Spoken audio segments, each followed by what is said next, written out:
Hello dear students, how are you doing? We are Punya Study Circle and welcoming you in our classroom. Dear student, in this lecture, we will be learning about the source document or the written and printed documents which provide basis for recording the business transactions in books of account as per double entry system of bookkeeping. बच्चों, आज हम उन लिखित दस्तावेजों के विषय में अध्ययन करेंगे जो हमारे आर्थिक लेन देन को हमारे व्यवसाय की पुस्तकों में रिकॉर्ड करने के लिए, दर्ज करने के लिए हमें एक सपोर्ट प्रोवाइड करते हैं, एक ऑथेंटिकेशन डॉक्यूमेंट प्रोवाइड करते हैं जिसके आधार पर हम ट्रांजैक्शंस को रिकॉर्ड कर सकते हैं. In our next lecture, we will be learning about the procedure of recording business transactions in the original books of account, also called journal. But before that, we must know the basis on which the transactions are recorded in the original books of account or journals. इससे पहले कि हम transactions को कैसे record किया जाता है ये सीखें, हमें ये सीखना पड़ेगा और इस बात का ज्ञान रखना पड़ेगा कि कौन से डॉक्यूमेंट्स होते हैं जो double entry system of accounting के अंदर बेस प्रोवाइड करते हैं, आधार हमें उपलब्ध करवाते हैं उन ट्रांजैक्शंस को रिकॉर्ड करने के लिए बुक्स ऑफ अकाउंट में, ताकि उनको ऑथेंटिकेट किया जा सके eight the subsequent stages by the accountant and auditors. So here we are having source document topic which we are going to discuss about today. You know what? Every business organization is established to earn profit, and on its path to earn profit it has to perform various economic transactions, or you may call them business transaction. बेटे, किसी भी व्यावसायिक संस्था की स्थापना लाभ अर्जित करने के उद्देश्य से की जाती है और इसी उद्देश्य को प्राप्त करने के लिए उस संस्था को बहुत सारे आर्थिक लेन देन वर्ष के दौरान करने पड़ते हैं. फॉर एग्जाम्पल, उसे कच्चा माल खरीदना पड़ता है, उस कच्चे माल को ट्रांसफॉर्म करने के लिए फिनिश गुड्स में काफी सारे लेबर वर्कफोर्स को हायर करना पड़ता है, यूटिलिटी बिल्स की पेमेंट करनी पड़ती है और बहुत सारे खर्चे उसको करने पड़ते हैं. वहीं उसी तैयार माल को हम मार्केट में सेल करके सेल्स रिसीप्ट प्राप्त करते हैं. हमारा जो आइडल कैश है उसको हम कहीं बाहर इन्वेस्ट करके उस पर इंटरेस्ट अर्न करते हैं. जो हमारी प्रॉपर्टी अनयूज्ड है उसको लेट आउट करके हम रेंट रिसीव करते हैं. इस तरह से हमारे पास काफी सारे रिसिप्ट्स होते हैं और काफी सारे पेमेंट्स होते हैं. दैट मीन्स बहुत सारे इकोनॉमिक ट्रांजैक्शंस होते हैं. Here what do we mean by economic transactions? That means exchange of economic consideration for valid consideration. बेटे, यहाँ हम जो हमारे वस्तुएं और सेवाएं हैं उनका क्रय विक्रय करके जब मनी और मनी इज वर्थ, पैसा या पैसे के तुल्य कुछ मूल्य प्राप्त करते हैं, उसी को हम आर्थिक लेन देन के नाम से जानते हैं. दैट मीन्स आप लोग सिंपली समझ लें, वस्तु और सेवाओं का क्रय विक्रय पैसे के लिए, धन के बदले या फिर लाभ अर्जित करने के लिए हमारी आर्थिक क्रिया कहलाता है. और जितनी भी ये आर्थिक क्रियाएं होती हैं, whatever kind of economic transactions we have had performed during the year, each of these business transactions is supported by a documentary evidence or written evidence which is the evidence of the happening of the transaction. बेटे, जितने भी आर्थिक लेन then किए जाते हैं उनमें से हर एक आर्थिक लेन देन एक रिटर्न डॉक्यूमेंट के द्वारा सपोर्ट किया जाता है, एविडेंस किया जाता है, जो इस बात का साक्ष्य होता है कि हाँ, आर्थिक लेन देन पक्षों के मध्य हुआ है. पक्षों के नाम होते हैं, डेट होता है, अमाउंट होता है और उसका ऑथेंटिकेशन होता है बाय एप्रोप्रिएट अथॉरिटी. तो उन्हीं में से कुछ सोर्स डॉक्यूमेंट के बारे में, उनके फॉर्मेट के बारे में, उनके नेचर के बारे में, उनके पर्टिकुलर्स के बारे में हम इस लेक्चर में स्टडी करने वाले हैं, जिनके आधार पर हम अपने ट्रांजैक्शंस को बुक्स ऑफ अकाउंट में रिकॉर्ड करते हैं. और ये जो हमारे सोर्स डॉक्यूमेंट होते हैं, they are going to be the very first recording of the business transaction. कोई भी ट्रांजैक्शन हमने की है उसका पहला जो लिखित प्रमाण होता है वही हमारा सोर्स डॉक्यूमेंट होता है, जो उसकी रिकॉर्डिंग को ओरिजिनल बुक्स ऑफ अकाउंट में सपोर्ट करता है. Here we are having some features of source document. Very first, they provide the first recording of the business transaction. सबसे पहली जो लिखित में हम दर्ज करते हैं किसी भी आर्थिक लेन देन को, वो हम सोर्स डॉक्यूमेंट के अंदर ही करते हैं, चाहे उसका कोई भी नाम हो.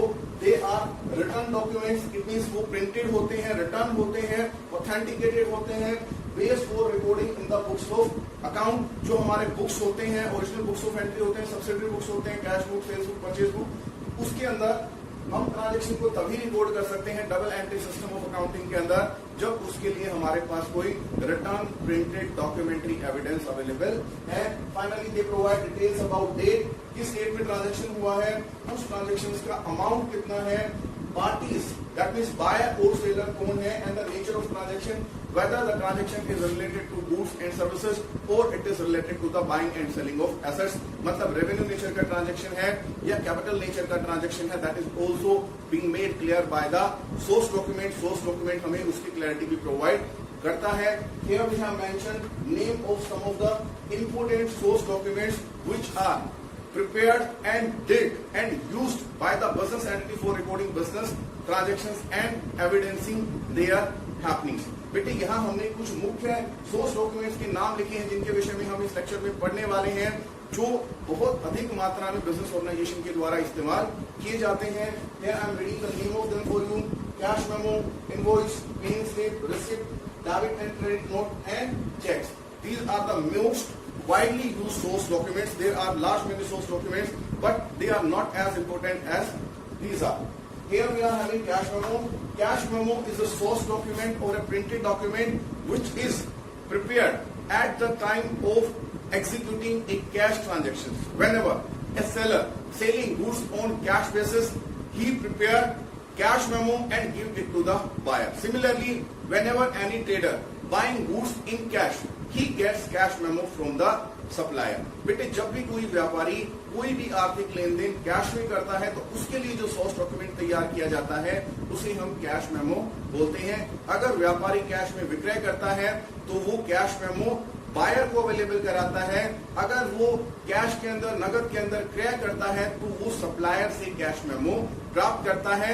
हमेशा कैश मेमो डुप्लीकेट में क्रिएट किया जाता है. Original copy is given to the buyer along with the delivery of goods and duplicate copy is maintained by the seller or supplier for recording transaction in his own book. अपने पुस्तकों में लिखने के लिए हम डुप्लीकेट कॉपी अपने पास रख देते हैं बीइंग ए सेलर, और जो बायर होता है उसको हम ओरिजिनल कॉपी प्रोवाइड करते हैं ताकि उस ओरिजिनल कॉपी के बेसिस पे वो अपने बुक्स ऑफ अकाउंट में उस ट्रांजेक्शन को रिकॉर्ड कर सके.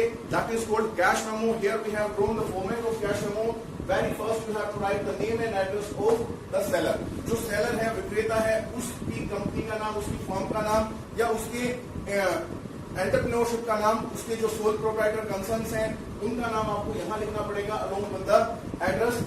Every cash memo does have a memo number. उस कैश मेमो का मेमो नंबर यहाँ पर लिखा जाएगा ताकि उसको वेरीफाई कर लें हम. पार्टी नेम, जिस पार्टी को हम विक्रय कर रहे हैं दैट मींस बायर का नाम, उस कंपनी का नाम, उस फर्म का नाम हम यहाँ लिखेंगे, एंटिटी का नाम. Here will be the date of transaction. यहाँ हम राइट करेंगे उस ट्रांजैक्शन की आर्थिक लेन देन की तिथि. It has 4 columns.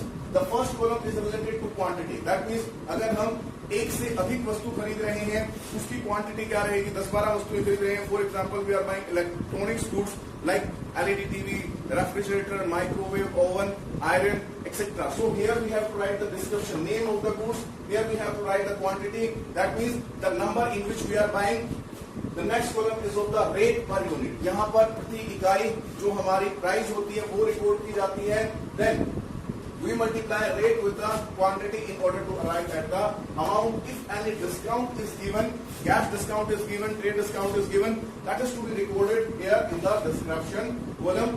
अगर कोई टैक्स कलेक्ट किया जाता है जैसे GST कलेक्ट करते हैं हम, सेल टैक्स कलेक्ट करते हैं, in that case it will be added to the amount here. उसको हम यहाँ ऐड कर लेंगे, डिस्काउंट को हम लेस कर देंगे, and finally we will arrive at the total amount that is receivable or received from the buyer. जो अमाउंट हमें प्राप्त हुआ है. The important thing about cash memo is that here you will always find the warning that the goods once sold will not be returned or taken back or exchange. ना तो हम वापस लेंगे बिका हुआ सामान, ना ही उसको हम दूसरी वस्तुओं के लिए एक्सचेंज करेंगे. ये वार्निंग यहाँ मेंशन होती है. Here it will be authenticated by the concerned manager. Concern manager जो है वो यहाँ पर ऑथेंटिकेट करेंगे by signing it here at the right margin bottom of the cash memo and name of the company of which it is going to be a manager. जिस company का manager है उस कंपनी का नाम भी नीचे लिखा होगा, वो सिग्नेचर करेंगे, फिर ये ऑथेंटिकेट हमारा हो जाएगा, लीगलाइज हो जाएगा. अब इसको एज अ लीगल डॉक्यूमेंट हम कोर्ट ऑफ लॉ में प्रोड्यूस कर सकते हैं. बुक्स ऑफ अकाउंट के अंदर ट्रांजेक्शन रिकॉर्ड करने के लिए इसको यूज किया जा सकता है. The second document we are having invoice. It means it is moreover like the cash memo, but this document evidence the occurrence of a business transactions in credit. अगर credit basis पे हम bye और cell करते हैं उस वक्त जो source document तैयार किया जाता है that is called invoice. You know what? Invoice is also prepared by the seller and handed over to the buyer. But here we are having few differences that it bear from the cash memo. बाकी particulars हमारे same होते हैं, quantity है, description है, rate है, amount है, लेकिन यहाँ इनवॉइस के केस में हम एक अपॉर्चुनिटी देते हैं, एक टर्म्स डालते हैं that if you dare to make payment within specified time, then we will provide you with the cash discount. आपको नगद छूट मिलेगी अगर आप अगले 2 हफ्ते में या फिर अगले महीने के अंदर पेमेंट कर देते हैं. ये भी हमारा डुप्लीकेट में तैयार किया जाता है. जो ओरिजिनल होता है वो गुड्स के साथ डिलीवर कर दिया जाता है बायर को, और जो डुप्लीकेट होता है वो सेलर अपने पास रखता है. जब कोई ट्रेडर गुड्स को सेल करता है तो वो इनवॉइस प्रोवाइड करता है बायर को, लेकिन जब कोई ट्रेडर गुड्स को परचेज करता है तो सप्लायर के द्वारा उसको इनवॉइस प्रोवाइड किया जाता है. यहाँ जो हमारा इनवॉइस होता है उसका फॉर्मेट हमने ड्रॉ किया. Similarly name and address of the seller company, number of the invoice, party name to whom we are going to sell, then term. Cash discount is offered if the payment is made within 30 days. अगर आप payment करेंगे 30 दिन के अंदर, माह के अंदर, तो आपको डिस्काउंट मिलेगा, छूट मिलेगी. Here the same quantity, description, rate and amount. Besides total, you will write the amount in words also here. Where we had written warning in case of cash memo, then authenticated by the concerned manager by signing it at the bottom. ये हमारे invoice का format रहेगा. Thereafter we are going to learn about paying slip. Paying slip is basically a form which is available at the window of each commercial bank or any kind of bank. Whenever we visit to the bank for depositing cash on the cash counter, we have to fill a form which contains a counter foil, which is after duly signed and stamped by the cashier, return back to the customer as an evidence of cash deposited by him. बेटे pen slip क्या होते हैं? जब भी हम किसी bank में जाते हैं कैश डिपॉजिट करने के लिए, तो वहां हमें एक फॉर्म फिलअप करना होता है. उस फॉर्म के अंदर एक रेप्लिका होती है, एक डुप्लीकेट कॉपी होती है, एक स्लिप होती है along the right margin, which is जिसको जो कैशियर होता है पेमेंट रिसीव करने के बाद साइन करता है, उसको स्टम्प करता है और इसके बाद इस स्लिप को ग्राहक को वापस कर दिया जाता है ताकि वो एज अ लीगल एविडेंस इसको यूज कर सके by recording business transaction in his book of account. उसी को हम पेइंग स्लिप के नाम से जानते हैं. जो काउंटर फॉइल ग्राहक को वापस किया जाता है. Then we are having received whenever a trader receive payment from the customer, he mentioned the date, amount and name of the customer from whom he has received the payment. एक slip तैयार की जाती है, एक source document होता है जो इस बात को एविडेंस करता है कि ग्राहक ने हमें भुगतान कर दिया है. सो इसीलिए हम उस ग्राहक के खाते को जो पहले डेबिट था उसको क्रेडिट कर दें, क्योंकि उसके लिए पेमेंट उस लिमिट तक मिल गई है जिस लिमिट तक उसने भुगतान किया है. ऐसे रिसिप्ट जो सेलर के द्वारा बायर को दी जाती है, जब वो पेमेंट डिपॉजिट करता है on some later date than the date of transaction itself, उसी को हम रिसिप्ट के नाम से जानते हैं. Hereafter we have to study the debit and credit note which are prepared at the time of sales return and purchase return. देखो बेटे, जब हम बाइंग और सेलिंग करते हैं उस समय हमारे जो सोर्स डॉक्यूमेंट यूज होते हैं आइदर कैश मेमो और इनवॉइस. अगर हम कैश में ट्रांजैक्शन कर रहे हैं तो कैश मेमो को यूज करेंगे. अगर हम क्रेडिट में ट्रांजैक्शन कर रहे हैं in that case will be producing invoice of the transaction. उस समय हमें बिल तैयार करना पड़ेगा, इनवॉइस तैयार करना पड़ेगा. But what if when we are returning goods to the supplier and taking back goods from the customer. जब हम कस्टमर से गुड्स वापस लेते हैं, कस्टमर किसी रीजन की वजह से हमें वापस करता है, तो उस समय हमें क्रेडिट नोट तैयार करना होता है. ऐसे रिटर्न को हम सेल्स रिटर्न बोलते हैं. बट जब हम अपने सप्लायर्स को गुड्स रिटर्न करते हैं उस समय जो हम सोर्स डॉक्यूमेंट तैयार करते हैं उस सोर्स डॉक्यूमेंट को हम बोलते हैं debit note that provide the detail of purchase return to the supplier. जो सप्लायर को हमने सामान वापस कर दिया उसके अंदर रीजन होता है. Besides all this particular what we have seen through cash memo and pay-in slip. Now we will try to get a detailed knowledge about the format of debit and credit note beside the format of check. I'm sure that here we are having the format of debit credit note and check. Very first let me tell you what are the debit and credit note. Debit note is the source document which is prepared by the buyer and this is sent bank with the goods returned to the supplier. बेटे debit note हमारा वो source document होता है जो buyer के द्वारा तैयार किया जाता है और उन गुड्स के साथ ओरिजिनल कॉपी सेंड कर दी जाती है जो हम सप्लायर को वापस कर रहे हैं along with the region of returning the goods. मतलब परचेज रिटर्न के लिए जो नोट तैयार किया जाता है, जो सोर्स डॉक्यूमेंट तैयार किया जाता है, that is going to be debit note. Debit note के माध्यम से हम बताते हैं सप्लायर को कि हम आपके अकाउंट को डेबिट कर रहे हैं. In case when we are buying goods on credit we are creating an account called creditors account. हम एक क्रेडिटर्स अकाउंट क्रिएट करते हैं जो अमाउंट फर्म ओई होती है टुवर्ड्स आउटसाइडर, वो वहां पर शो की जाती है। लेकिन जब हम क्रय किए गए सामान में से कुछ सामान वापस कर देते हैं, in that case we need to reduce the amount payable towards supplier. उस दशा में हमें वो अमाउंट कम करनी पड़ेगी जो हमें भुगतान करना है सप्लायर को उससे किए गए उधार क्रय के लिए। तो इसीलिए हम डेबिट नोट तैयार करते हैं। But in case when our customer return goods to us for some reason we prepare credit note. It means जो क्रेडिट नोट होता है ना, वो भी हमारे ही द्वारा तैयार किया जाएगा। दैट मींस सेलर के द्वारा तैयार किया जाएगा जब कस्टमर हमें हमारा ही सामान वापस रिटर्न कर देता है। ओरिजिनल कॉपी हम कस्टमर को देते हैं, डुप्लीकेट कॉपी हम हमारे पास रखते हैं as a documentary evidence for recording in the books of account and at the subsequent stage for authentication of the recording and posting of our transaction. उसको हम अपने पास रख लेते हैं। हर एक सोर्स डॉक्यूमेंट डुप्लीकेट में ही तैयार किया जाता है। जो ओरिजिनल कॉपी होती है वो हम अपने सप्लायर को या अपने कस्टमर को देते हैं, debit and credit note respectively. जो डुप्लीकेट कॉपी होती है वो हम हमारे पास रखते हैं। फॉर्मेट ऑलमोस्ट सेम होता है डेबिट और क्रेडिट नोट का। Here I have drawn the format. You will write name of the company that is returning the goods। हम बात कर रहे हैं डेबिट नोट की, जो हमारे परचेज रिटर्न के लिए तैयार किया जाता है। वहीं जो क्रेडिट नोट होता है वो सेल्स रिटर्न के लिए तैयार किया जाता है हमारे ही द्वारा, लेकिन वो ग्राहक को दिया जाता है, ये हमारा सप्लायर को दिया जाता है। उसके बाद एड्रेस ऑफ द कंपनी, मतलब जो सेलर है, जो बायर है, जो सप्लायर के लिए डेबिट नोट तैयार किया जा रहा है, तो बायर कंपनी का एड्रेस हम यहाँ लिखेंगे, फर्म का एड्रेस यहाँ लिखेंगे। उसके बाद नोट नंबर, हर एक डेबिट और क्रेडिट नोट नंबर या फिर हर एक सोर्स डॉक्यूमेंट का ही एक नंबर होता है। Thereafter the date on which we are returning the goods to the supplier. Here we are having the name and address of supplier, मतलब वो पार्टी जिसको हम गुड्स रिटर्न कर रहे हैं, along with warning him that we are debiting his account as follow।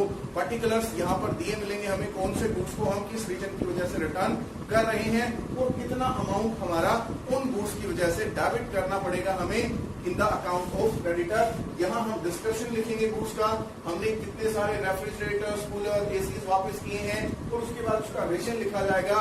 Are being damage not according to the configuration और delivery was made on some later date. कुछ भी रीजन हमारा रहा है वो रीजन हम यहाँ मेंशन करेंगे। Thereafter the amount and finally total, यहाँ हम टोटल पे लिखेंगे। Thereafter it will be authenticated by the concern manager, name of the company whose manager has prepared and filled this debit note. उस manager की company का नाम जिस manager ने ये डेबिट नोट तैयार किया है, और हम इसको डिलीवर करेंगे ओरिजिनल कॉपी के अंदर सप्लायर को, डुप्लीकेट कॉपी हम अपने पास रखेंगे। In case of credit note you have to simply replace here the title, it will be credit note. तो यहाँ पर जो हमारी सेलर कंपनी है उसका नंबर रहेगा, उसका नाम रहेगा, यहाँ पर उसका address, note number, credit note number, उसके बाद हमारी डेट। यहाँ कस्टमर का नेम एंड एड्रेस हमें लिखना पड़ेगा along with the description of goods that are being return by him to us. जो वापस माल आया है हमारा उसका डिस्क्रिप्शन लिखेंगे, अमाउंट लिखेंगे। यहाँ भी हमारा ऑथेंटिकेशन रहेगा कंसर्न मैनेजर या सेल्स मैनेजर के द्वारा। Now we are going to learn about the cheque. Basically, you know, when we avoid making payment in the cash, we write in the name of a check, in the name of person to whom we want to make payment, or in the name of company or firm, whatever that is, we develop a check and give it to him or her, so that they can receive the amount on the cash counter of the bank, or they can directly get it credited through their account। बेटे जब हम नगद payment से, नगद भुगतान से बचना चाहते हैं, ट्रांजैक्शन को और ज्यादा ऑथेंटिकेट करना चाहते हैं, सेव करना चाहते हैं, इन दैट केस हम अवॉइड करते हैं। कैश ट्रांजैक्शन के ऊपर हमारा टैक्स भी लगता है if it is above the pre determined denomination. अगर 50,000 या इससे ज्यादा की ट्रांजैक्शन को हम कैश में करें तो फिजिकल रिस्क क्रिएट होगा।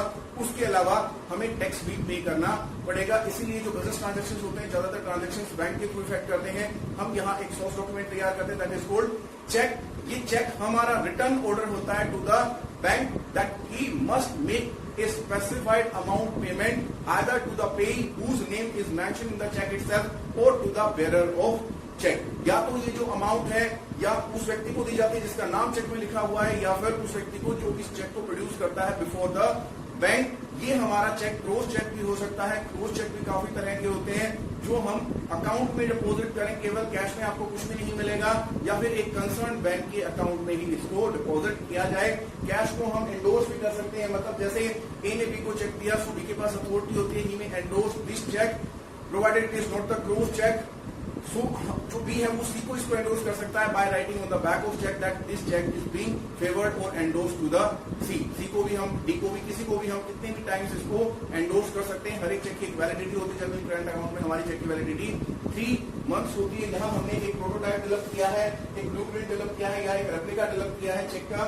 सबसे पहले आपको अलोंग राइट मार्जिन टॉप आपको मिलेगा नेम ऑफ द बैंक, जिस बैंक का ये चेक है। Thereafter the nature of account, यहाँ ये करंट अकाउंट का चेक है valid for 3 months. Along right margin you will find the oblongs for the date. यहाँ आपको डेट मेंशन करनी है oblongs के अंदर. Thereafter we are having pay and rupee. Pay means the person who is authorized to receive the payment. अगर simply आप लोग bearer word को स्ट्रक कर देंगे, यहाँ पर पे का नाम देखिए, बेरर वर्ड को ऐसे ही छोड़ दें, इन that case it will be the bearer check. वो व्यक्ति, जो व्यक्ति इसको बैंक में लेके जाएगा उसी को पेमेंट मिल जाएगी। अदरवाइज आपने अगर इसे स्ट्रक ऑफ कर दिया गया है by drawing a line across, it will become the order cheque. यहाँ पर आपको पे का नाम ही लिखना पड़ेगा, उसी व्यक्ति को पेमेंट मिलेगी।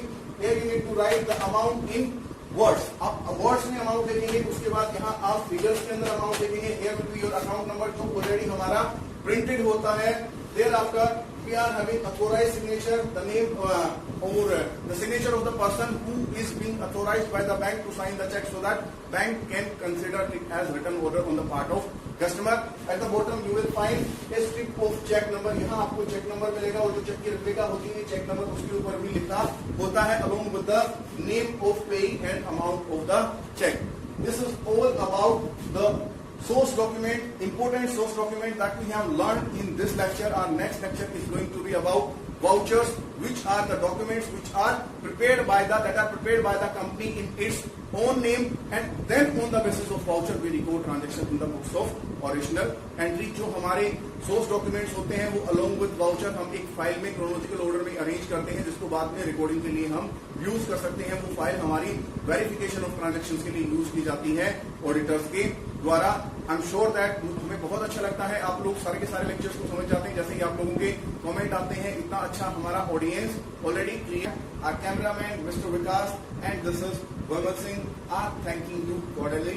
If you like our lecture, you must subscribe channel, share our videos and like our videos. Thank you very much.